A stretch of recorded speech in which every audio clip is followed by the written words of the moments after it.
Hey, Church at the Falls. Pastor Chris here. I recently did a video about some of the things that have happened with Life Church over the last year or so, as well as some things we've got coming up, specifically this Sunday. And the next series we've got. So I hope you found it informative, and just want to let you know some of the things we've got going on. So here is a little bit about what we've got coming up. Hey everyone, just wanted to take a few minutes and talk about some of the things we've got coming up this Sunday. First, I teased it a little bit on Sunday and will continue to do so.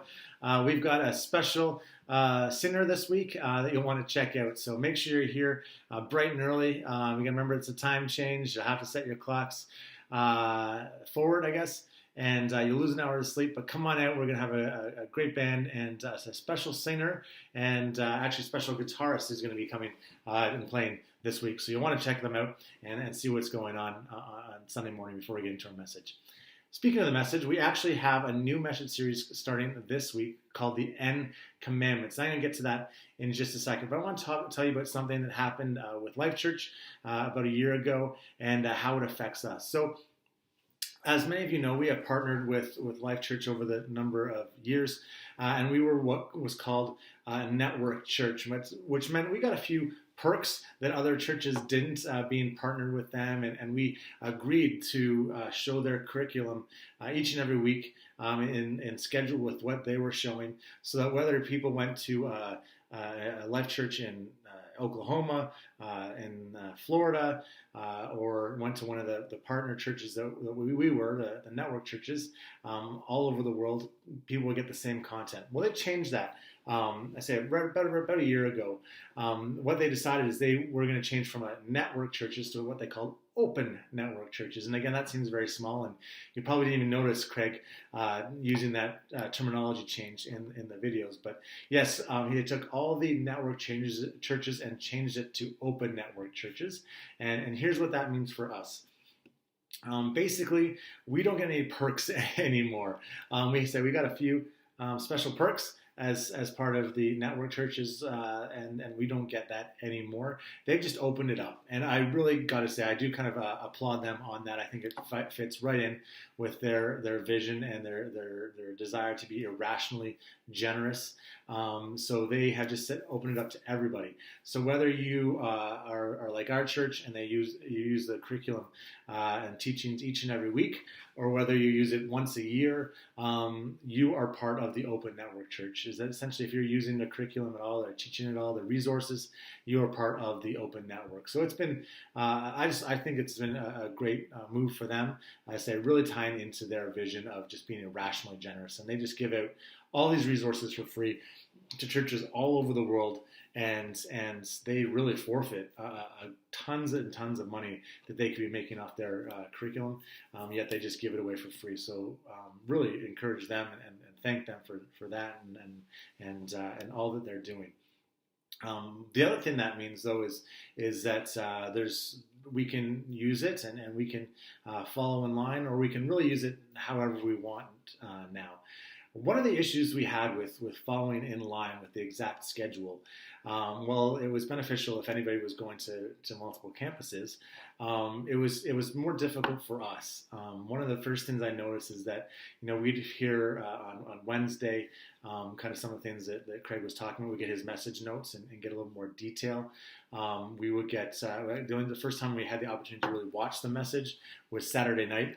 And I found we were being a little bit reactionary in that there was things that we could have tied into and had our own kind of version or our own way of tying that in to Church at the Falls, which was hard to do when we found out last minute. One example would be this last series. Craig really, especially the first and the second week, really pushed life groups. And he's saying, we have a group that is going to meet for 4 weeks during this message, and then we're going to break up. But really encourage you to be a part of one of these groups. And although we might not have changed all of our groups to tie into this series, it would have been great to at least offer one. And again, unfortunately, we kind of knew last minute that he was doing that, and it was really too late to put something together. So it didn't happen. And there's a few instances where things like that have happened, where you heard the message and go, oh, that would be great to tie into this, or we've got this thing coming up next month that we could have used, to partner with that, really to leverage what the message is. But because we haven't been able to do that, we haven't. So anyway, that was a little bit of a frustration, but something we dealt with. The other thing that is essentially small, but has happened is there's times we just didn't have a service, or we did something different. So a good example is coming up on the 25th of March. Each year we cannot use, there's one Sunday a year where we cannot use Heartland Forest because they're doing the Woodworkers Conference, and that's fine. And typically what we've done in the past is we just tell people to watch the video at home and do that. I just sneezed, so we edited that out. So there's times we couldn't use it. That weekend being one. There's also things like our 10th anniversary where we want to do something that really specifically pertains to us. There are things like Christmas Eve where we did something differently. And unfortunately, Craig's message was really leading up to Christmas Eve. And then we told everyone, go watch it at home. And again, it's not the end of the world, and we've done that, and it's okay. But I think we can leverage their resources better, and I think we have the freedom to do so now. So one of the things we've talked about as a leadership team is this issue, and what could we do? And we said, well, at the very least, maybe we could use a different message for a series, and then we could go back to what Life Church is doing. Then again, at the very least, we have, say, a month. A heads up on what that series is, exactly what Craig's going to say, exactly what he's going to talk about and push and encourage, and the points he's going to dwell down on. And we can say, hey, is there something that really ties into us? So again, if he's talking about, say, being irrationally generous, being involved in our community, we can go, hey, that's coming up.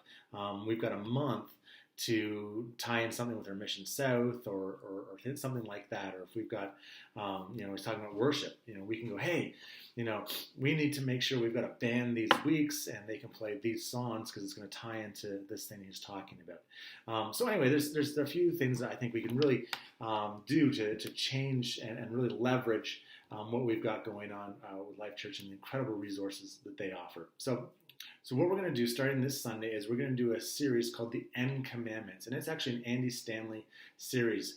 And actually, the other thing that they've changed now with this open network is they've actually opened up to other pastors to contribute. So they've got about, I think, 5 or 7 pastors that they allow to put content on this on their open network. So there's people who are using their open network, who are using Craig's stuff, who are using Stephen Furtick's stuff, and Andy Stanley is one of those contributors. So we're going to use one of the pastors that are on open network, good friend of Craig Rochelle, and we're going to use his series called The End Commandments. And here's what The End Commandments is a little bit about. There's all sorts of things that Jesus taught that just seemed too much. In fact, the first followers said some of the stuff that Jesus taught and said, specifically some of the things he said not to do, just seemed like was impossible until the resurrection. Until the resurrection, it all just seemed too much. But the resurrection changed everything.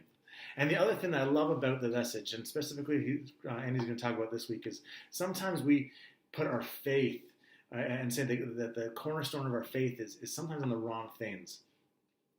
The cornerstone of our faith is the death and resurrection of Christ. That is what it is all about. Everything else we can talk about, everything else is beneficial, but the death and resurrection of Christ is what it is all about. And I think this is going to be a great series for where we are as a church right now. I think it's going to be a phenomenal series in our lead up to Easter and on Easter Sunday and continuing on afterwards.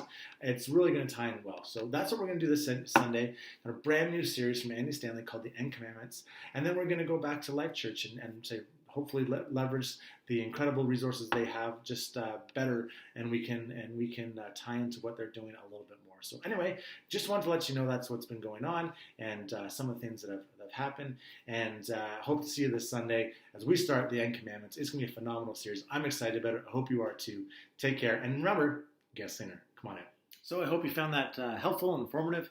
The other thing I want to make sure you know is, again, this Sunday we have a slate of DLT that we are putting forward to the congregation. So you're going to want to be here to know those names that we've got coming out to be approved by the congregation. So we've got lots of things coming up. I'm pretty excited about what direction we're heading and some of the things we've got coming down the path. So anyway, we'll continue to keep you up to date and take care. Can't wait to see you this Sunday.